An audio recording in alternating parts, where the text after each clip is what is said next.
So recently I got this comment saying the Boss RC-505 merged with the Boss RC-300 would make the perfect loop station, and we could maybe call this the Boss RC-305. And I thought this was a pretty humorous comment. Now on the surface, each loop station does appear to be exactly the same, but if you deep dive into the menus, it becomes apparent each loop pedal is slightly different and slightly more tailored to certain loop station scenarios. Now I'm going to talk about some of these advanced feature differences in today's video.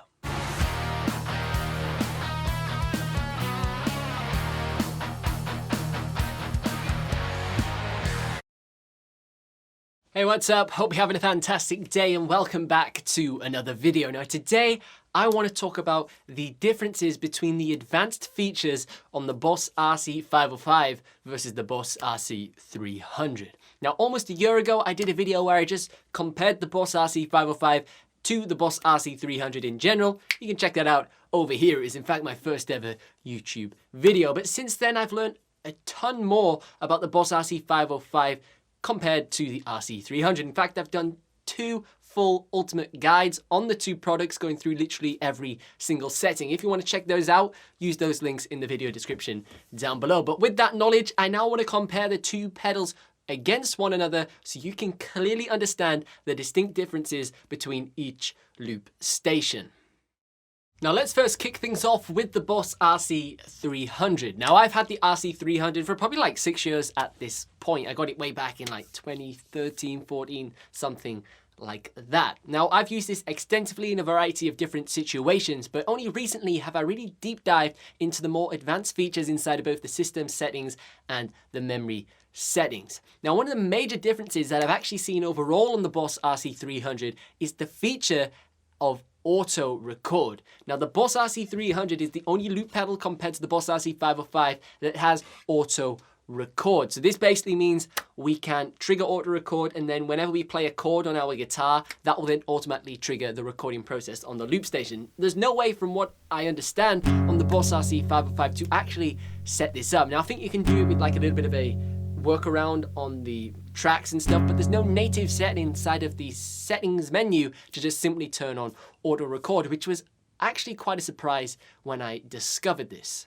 Now the second setting that I want to talk about that is exclusive to the Boss RC-300 is the memory extent. So this basically allows us to select a specific region of memory patches that we can scroll from and scroll to on the RC-300. So for example, we could choose memory patch 10 all the way through to memory patch 20, and we could not scroll out of this parameter. So we couldn't go to memory patch 9 or we couldn't go to memory patch 21. This is fantastic to avoid any over scrolling during your live performance. So if you've got a specific set of tracks that you want to scroll between, this just avoids you from accidentally going all the way to patch 64 when you only want to go to patch 20.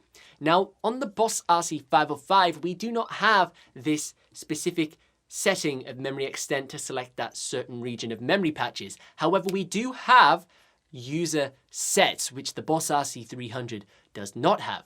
Now the thing that user sets provides us is basically we can select and create a preset on the Boss RC-505. So for example, if you have a certain configuration of effects on your input and output effects and certain track settings that you use all of the time, you can create a preset in the user sets and you can recall this on every single memory patch if you want to. So that's a bit of a trade-off if you want memory extent or do you want user sets.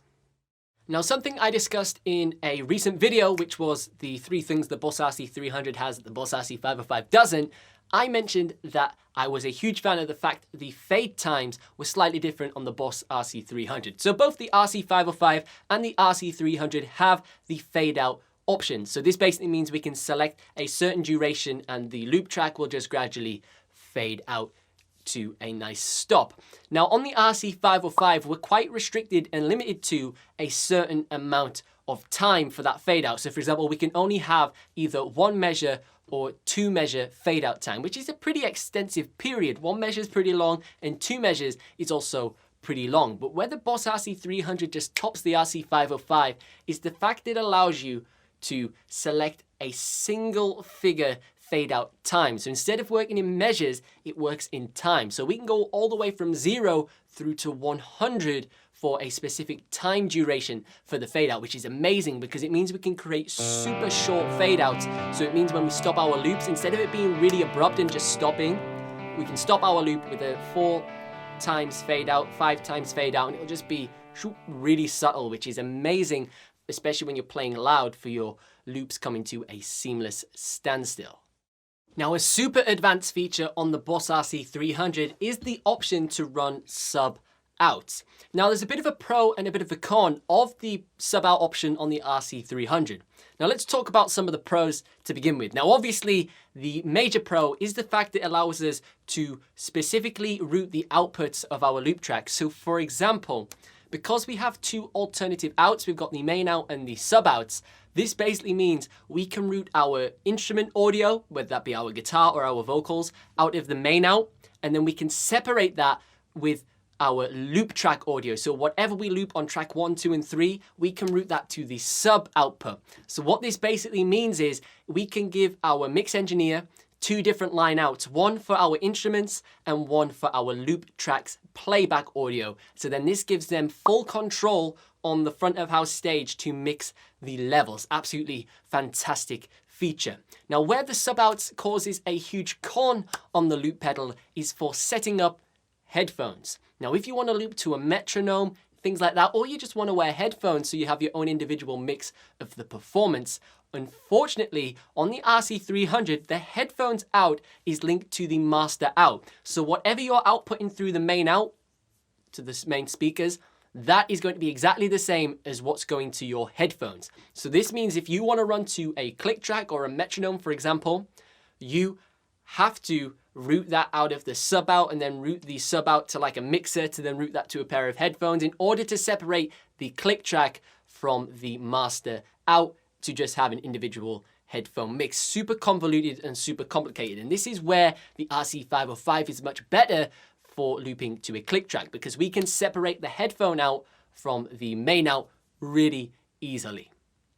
Now, on the subject of looping to a click track, on the Boss RC-300, we do not have a physical option for a metronome sound. So when we dive into the rhythm settings to set up our metronome click track with the onboard rhythm section, the nearest thing we can set up is a hi-hat, and it's like a dead simple hi-hat sound. It sounds perfectly fine, but it's not a metronome. However, on the RC-505, when you want to loop to a click track and set up that metronome, we have 2 different options for that sound, which makes it way more versatile for looping to a metronome. And also, if you want to use record cue, so this basically means we click record in our loop track and then it's going to play like a little bit of a count-in. So if you want to set up record count-in, the RC-505 is the clear winner once again. Because we can loop to a metronome, not only do we have a metronome sound, we also have a drumstick click for our count-in. So it means when we click record, we get a little 1, 2, 3, 4 with the drumstick clicks, and then it begins the metronome sound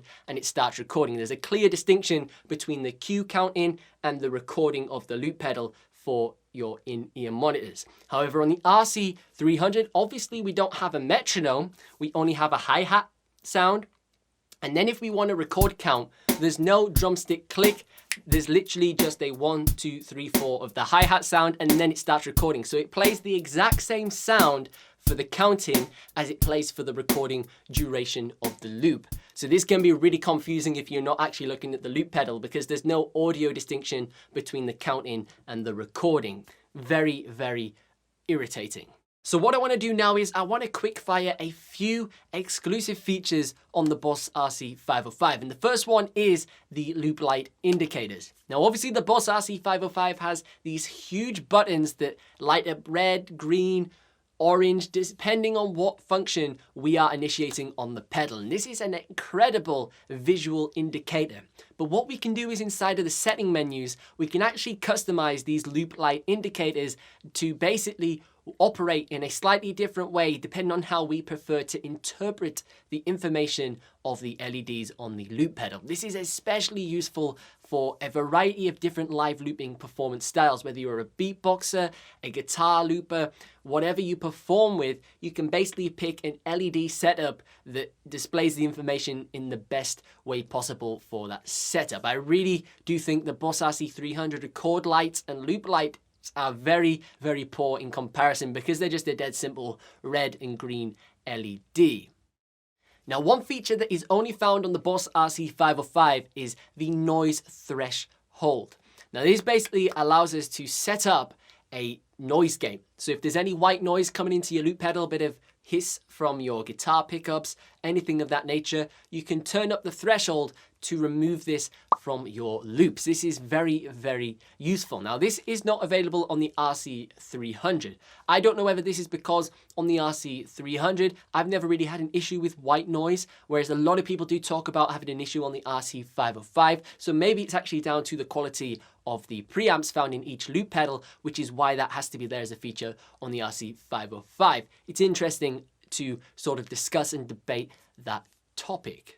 Now, another obvious difference of the RC-505 is the built-in effects. Back in 2016, when Boss updated to firmware 2.0, they allowed you to run multi-effects on both the input and the track effects on the loop station. Not only did they also introduce a whole heap of brand new loop effects, but they allow you to run multiple ones at the exact same time. However, on the Boss RC-300, we have a lot of effects to choose from, but we can only run one at a time. You do obviously have the advantage that you can control these with the expression pedal, which is pretty cool. You don't have to plug in an external expression pedal, but you are restricted to one effect at a time. And also the menus are much more difficult to navigate when you want to switch between multiple effects.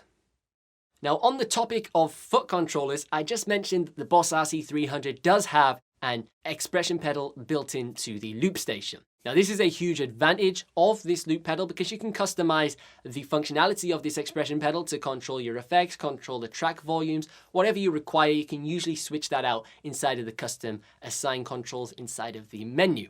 Now, on the Boss RC-505, we only have the option to run one pedal plugged into the external input. Whereas on the Boss RC-300, we have the option to run two external pedals. So this could be an external foot switch or an external expression pedal. We could either run two external foot switches or one external foot switch and an external expression pedal, or we could just run two external expression pedals as well as the built-in expression pedal and just be running three expression pedals for no reason. So that's pretty cool that we can set up and plug in extra foot switches.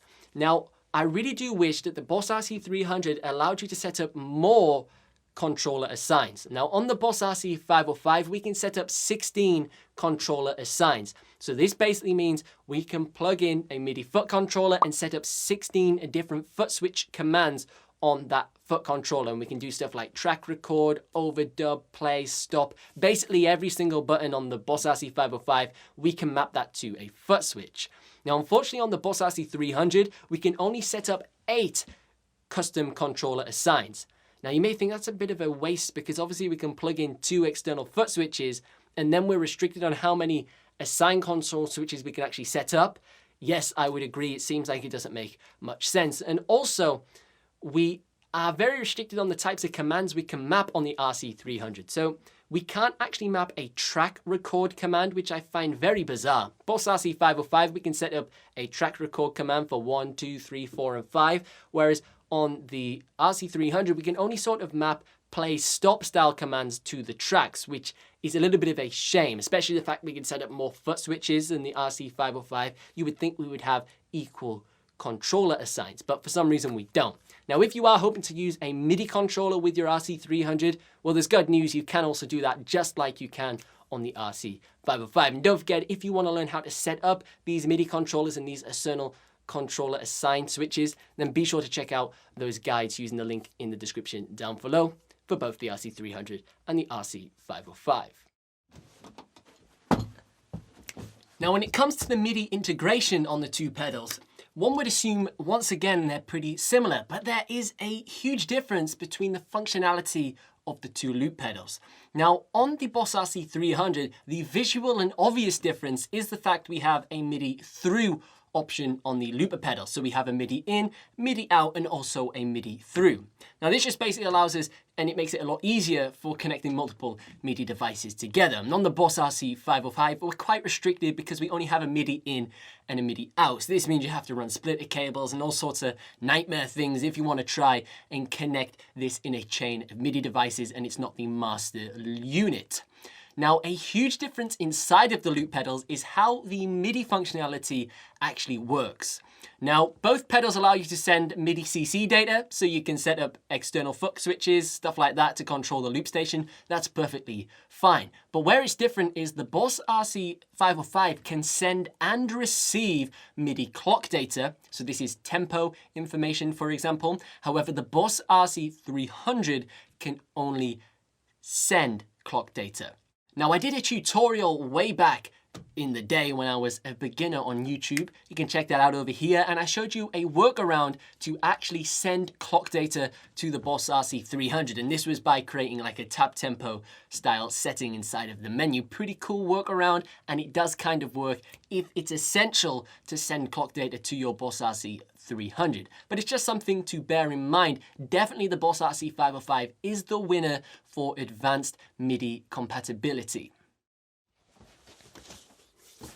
Now, continuing on from the control pedal setup on the two loop stations, I actually want to talk about a stop and start mode that is exclusive on the Boss RC-505. So obviously when we want to stop and start our loop tracks all at once, we usually click the all start and all stop button. Now on the Boss RC-300, obviously this triggers all three loop tracks at the exact same time, and it also stops all three loop tracks at the exact same time. However, on the Boss RC-505, it can trigger all five of them at the same time and stop all five of them at the same time. Pretty self-explanatory. However, on the Boss RC-505, we can actually fine-tune the memory settings so it only triggers the specific tracks and stops the specific tracks that we have selected. So this means, for example, we could start track 1, 3, and 5, and then we could also stop track 1, 3, and 5 when we click all start and all stop.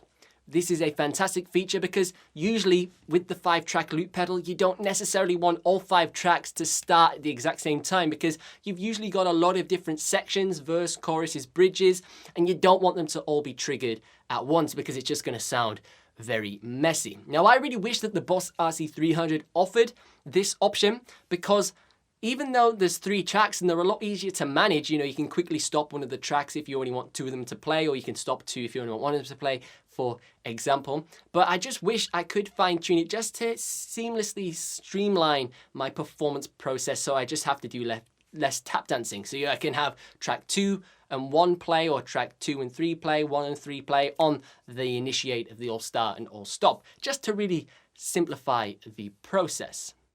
So do you prefer the Boss RC-300's feature set or the Boss RC-505's? Let me know in the comment section down below. And also, if you want to learn more about how to set up these features, then be sure to check out my ultimate guides for both the Boss RC-300 and the Boss RC-505. I'm sure you'll find that extremely helpful. But as always, I've been Ben Rowlands. Thank you so much for watching, and I will see you in the next one.